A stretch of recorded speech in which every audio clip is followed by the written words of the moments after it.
Olá, boa tarde. Tudo bem com vocês? Vamos iniciar agora a nossa aula de redação.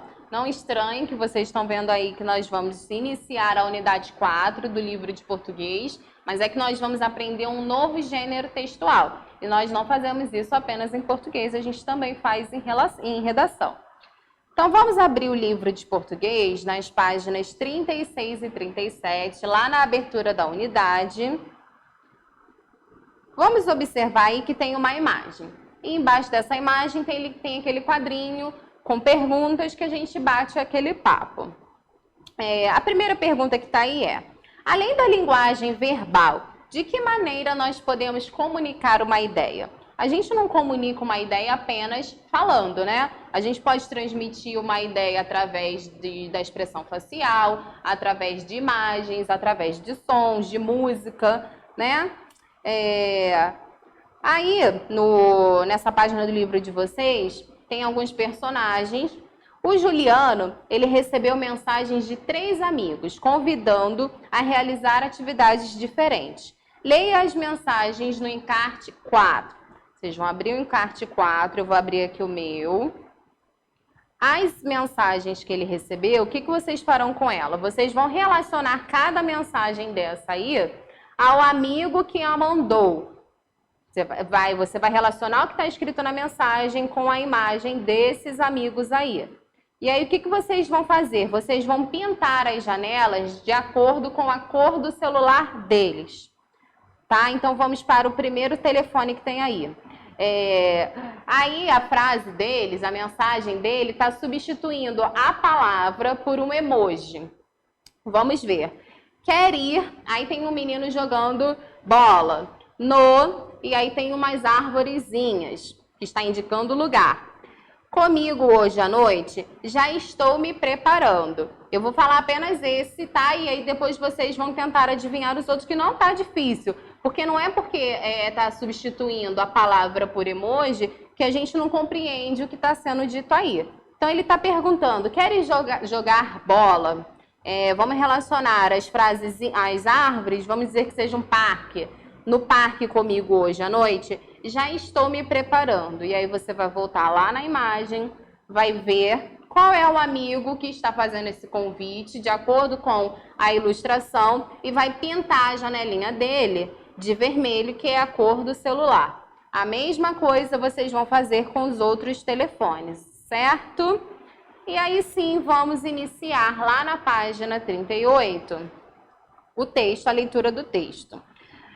Como eu falei, a gente vai aprender o gênero textual História em Quadrinhos, e aí já tem um quadrinho amarelo para a gente ler. O texto a seguir é uma história em quadrinhos. Para contar uma história, as HQS, que quer dizer História em Quadrinhos, utilizam recursos gráficos e linguísticos. Leia e divirta-se. Aí tem uma história em quadrinhos, bem colorida. Vocês vão fazer a leitura dessa história e depois nós seguiremos para as páginas 39 até a 41, tá? Na próxima aula de redação, nós vamos terminar a unidade 3, que eu sei que ainda está faltando, aquele como é que se escreve. A gente vai terminar na aula de redação.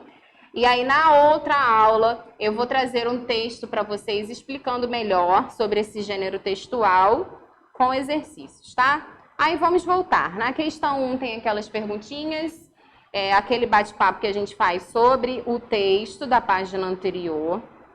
Na questão 2, está pedindo para contar a um colega o que foi narrado na história de Calvin e Haroldo. Isso aí a gente faz no nosso encontro ao vivo, tá? E aí está perguntando na letra A: o que você contou que não está escrito nos balões de fala? Então, deixem para responder essa questão A depois do nosso encontro ao vivo, tá? Na letra B, qual narrativa foi mais longa? A contada por você ou a dos quadrinhos? Por quê? Então, essa vocês também só poderão responder depois do nosso encontro. Deixa para depois, não tem problema. E aí, abaixo dessas questões, tem aquele quadrinho explicativo que está dizendo: nas histórias em quadrinhos, cada quadrinho combina recursos verbais e visuais que formam um momento da narrativa. Quando reunidos, eles contam uma história completa. Veja alguns dos recursos visuais usados nos quadrinhos. Bom, então um deles são as expressões do rosto e do corpo das personagens. Elas demonstram suas características, pensamentos, emoções, intenções e etc. Um outro recurso visual é o cenário. Ele mostra o lugar onde se passa a história. E por último, um outro recurso visual são as cores. Elas ajudam a identificar as personagens e suas características, mas também podem representar movimentos, pontos de vista e emoções. Então, continuando na questão 3. Observe atentamente os 6 primeiros quadrinhos. São os quadrinhos de cima. Quem está olhando para Haroldo? Na letra B. O que significa a mudança de cor nos quadrinhos? Letra C. Além da mudança de cor, quais são as outras diferenças entre os quadrinhos? Letra D. O que elas revelam? O que as diferenças revelam? Letra E. Qual é a função dos balões de fala nesses quadrinhos?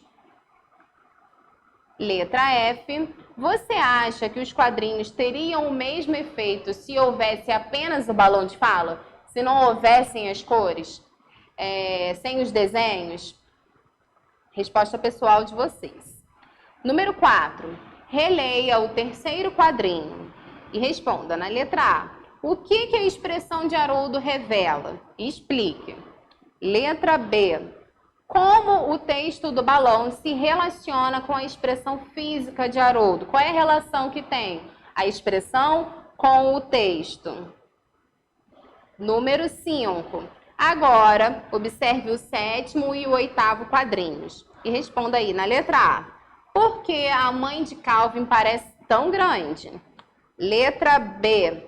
Releia a segunda fala da mãe de Calvin. Por que a palavra não está em destaque? Aí tem mais um quadrinho explicando que a escrita de palavras em negrito, que é esse preto mais forte, ou o uso de letras grandes e a repetição de palavras também são recursos visuais que servem para indicar o tom de voz, os sentimentos, a reação das personagens diante de algum acontecimento. Número 6. No último quadrinho, o ponto de vista é diferente dos anteriores? Qual a diferença? E aí, para terminar assim, tenho de olho na língua. Número 7. Leia estas frases. Definitivamente não, absolutamente não e não. Letra A. O que essas 3 frases têm em comum? Letra B. Por que você acha que nas 2 primeiras frases foram usadas as palavras definitivamente e absolutamente antes da palavra não? Letra C. Como Calvin traduziu para Haroldo a resposta da mãe no 8º quadrinho? Bom, então a gente se encontra no nosso ao vivo, depois da aula de redação, para a gente fazer a correção e tirar dúvidas, ok? Um beijo para vocês!